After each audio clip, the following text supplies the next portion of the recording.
Welcome to the Marc Silber Show, Advancing Your Photography, where we bring you tips from remarkable photographers about how to take photographs you love.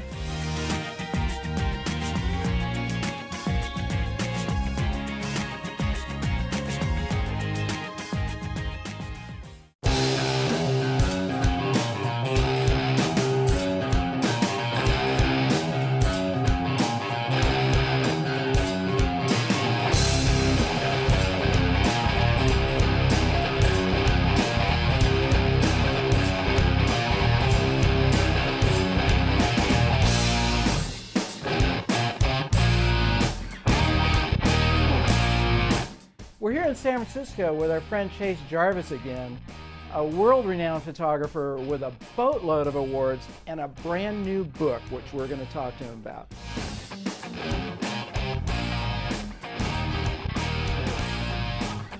Chase, thanks for joining me again on our photo show. My pleasure, Mark. Nice to see you, man. How you doing? Yeah, great to see you. Right on. Now, you have been one busy guy since the last time we talked. You've released a book, True. an app, and a whole ecosystem. So what's the story here?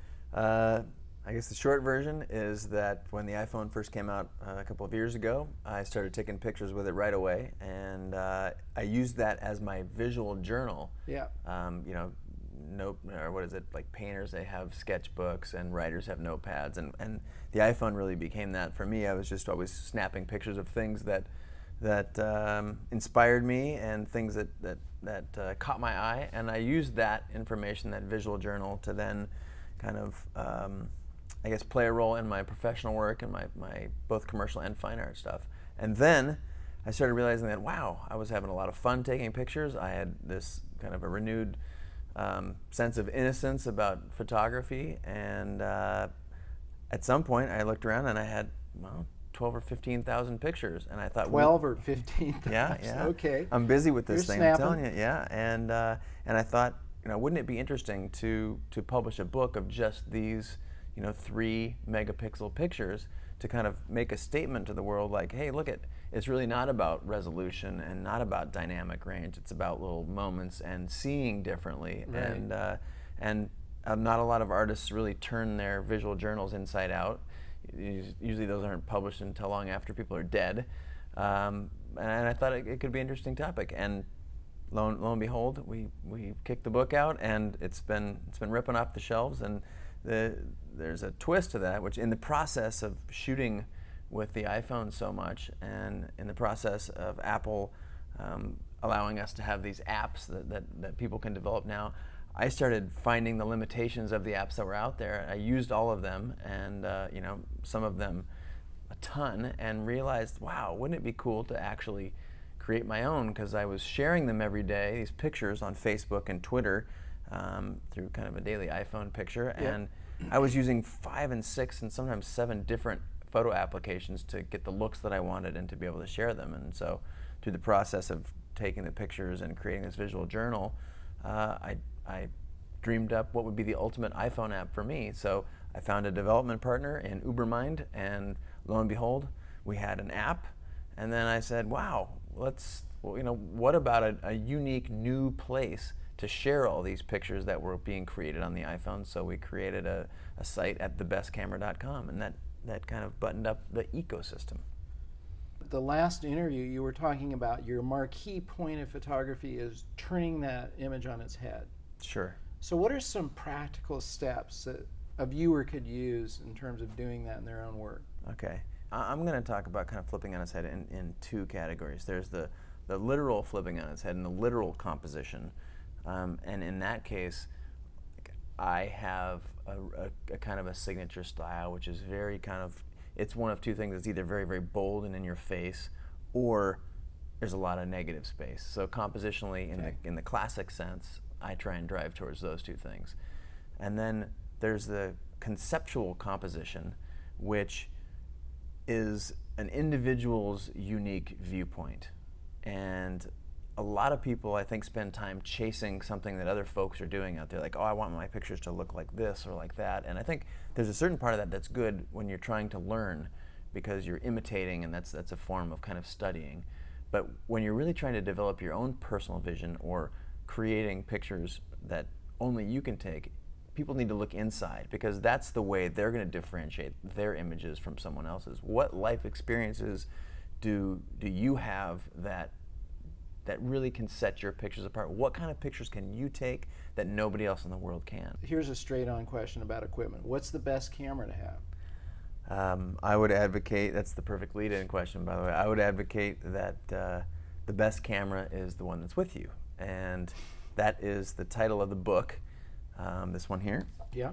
And this little guy.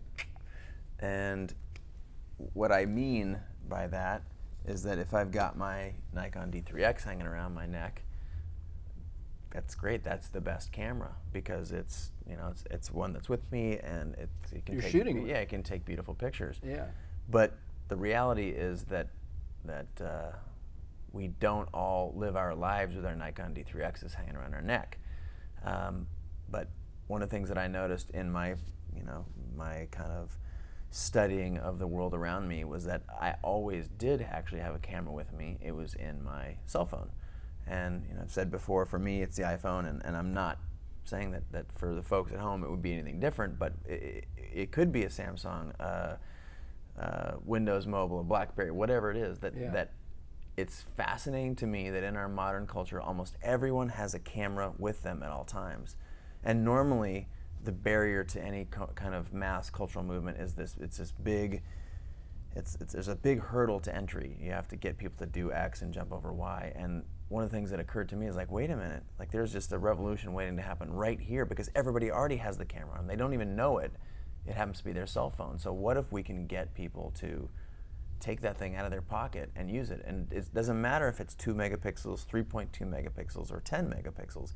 It's the fact that they're taking pictures and then, you know, hopefully sharing them with the world. Again, if you've got your 25 megapixel camera, that's great.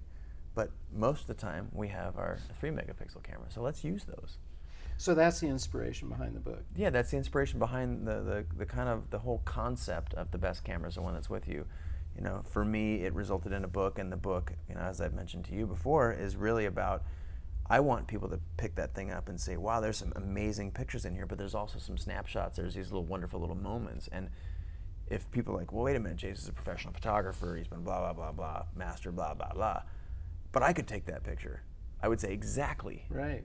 So, you know, why don't you? And again, that process really got me thinking about the applications, and I was using so many different applications to take a picture and share it with my Facebook and Twitter followers every day.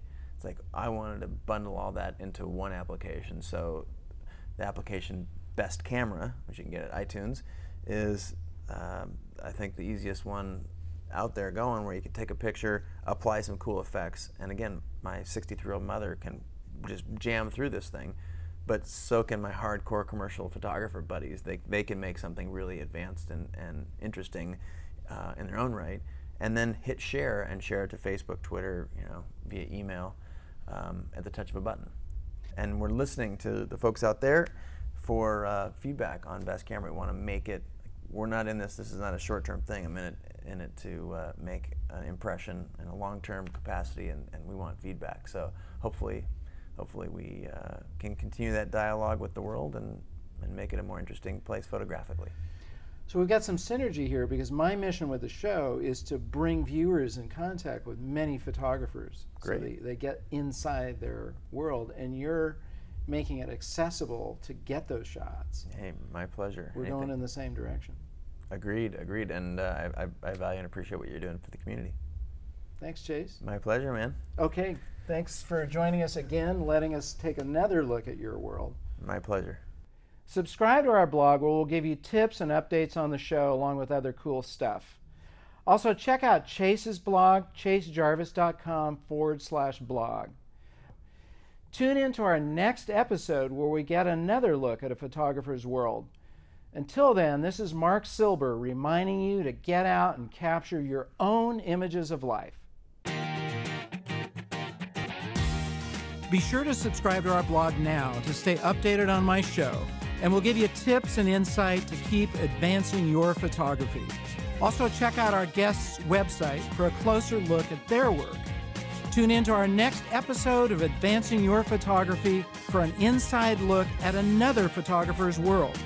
Until then, this is Marc Silber reminding you to get out and capture your own images of life.